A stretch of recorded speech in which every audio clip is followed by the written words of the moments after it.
पुरोगामी सातारा जिल्ह्याला किंबहुना जो जिल्हा कैलासवासी चव्हाण साहेबांचा जिल्हा म्हणून ओळखला जातो, या जिल्ह्याच्या दृष्टीने एक अतिशय काळाकुट्ट दिवस आहे असं म्हणलं तर काही वावगं होणार नाही. खरं तर या जिल्ह्यानं राज्याला नेतृत्व दिलं, देशाला नेतृत्व दिलं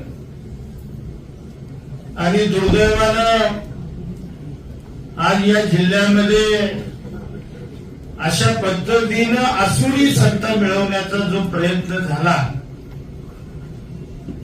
हा जिल्ह्याच्या राजकीय जो इतिहास आहे या इतिहासाच्या दृष्टीनं अतिशय घृणास्पद प्रकारे असं म्हणलं तर काही वावगं होणार नाही. खरं तर या जिल्ह्यामध्ये अनेक राजकीय संघर्ष झाले, अनेक पक्ष पूर्वी होते, आज जसे तसे पूर्वी होते. अनेक दिग्गज मंडळी या जिल्ह्यामध्ये त्यांनी नेतृत्व केलं, या जिल्ह्याला विकासात्मक दिशा देण्याचं काम केलं. त्याच सातारा जिल्ह्यामध्ये दुर्दैवानं जे याच्यापूर्वी कधीही घडलं नाही, कधीही नाही, म्हणजे तुम्हालाही पत्रकारांना कल्पना आहे की अशी घटना याच्यापूर्वी या जिल्ह्यामध्ये कदापिही घडली नाही. ती घटना आज सातारा जिल्ह्यामध्ये भारतीय जनता पार्टीनं जे राजकारण आज या ठिकाणी केलं, त्यामुळे या जिल्ह्याची मान शर्मेनं खाली गेली असं म्हणलं तर वावगं होणार. खरं तर आमची मेजॉरिटी होती. लोकशाहीमध्ये मेजॉरिटीला महत्व असतं आणि दुर्दैवानं आज मेजॉरिटीचा विचार न होता पोलीस बळाचा, प्रशासनाचा प्रचंड वापर करून, म्हणजे मगाशी म्हणल्याप्रमाणे आम्ही राज्याचे दोघं मंत्री आहोत, खासदार आहेत, आमदार आहेत, आम्ही एवढी मंडळी जबाबदार तिथं असताना सुद्धा प्रशासनानं आमच्या सारख्यांवर दांडगावा करावा, याच्यासारखं दुर्दैव असूच शकत नाही. यासाठी काय केलं पाहिजे आपण?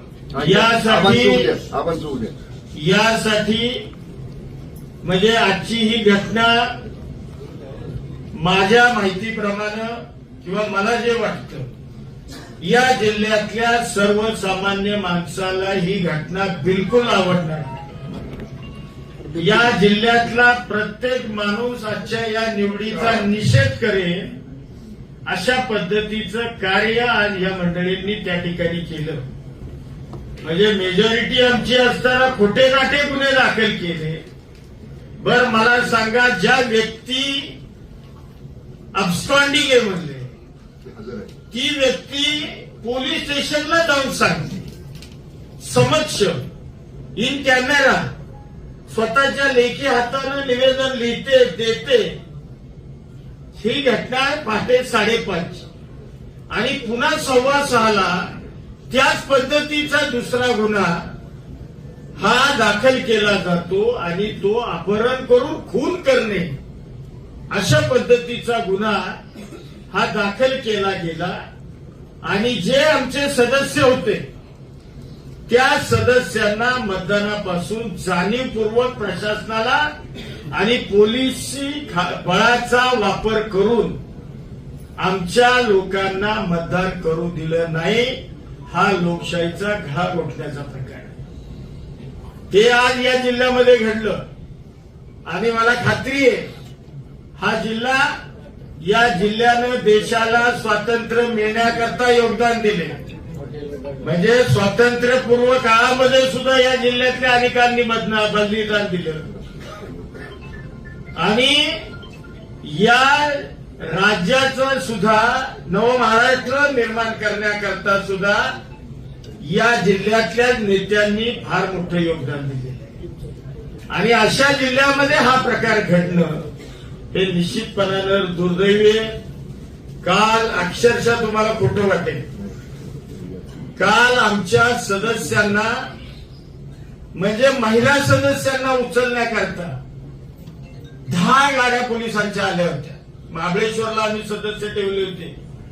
10 गाड्या, त्यात काही महिला कॉन्स्टेबल, पोलीस म्हणजे जेंट्स, अशा 10 गाड्या पोलिसांच्या आल्या आणि अक्षरशः आमच्या प्रत्येक सदस्याच्या रूम की ते जे त्यांना सदस्य हवे होते ते सदस्य हुडकण्याकरता प्रत्येक आमच्या भगिनीच्या रूम सुद्धा पोलिसांनी चेक केल्या. म्हणजे इतका घृणास्पद प्रकार हा या मंडळींनी करण्याचं पाप या निमित्तानं केलेलं आहे. मला खात्री आहे भविष्यामध्ये या जिल्ह्यातली जनता त्यांना सजा दिल्याशिवाय राहणार नाही. आम्ही आमचा पराभव आज मानतच नाही.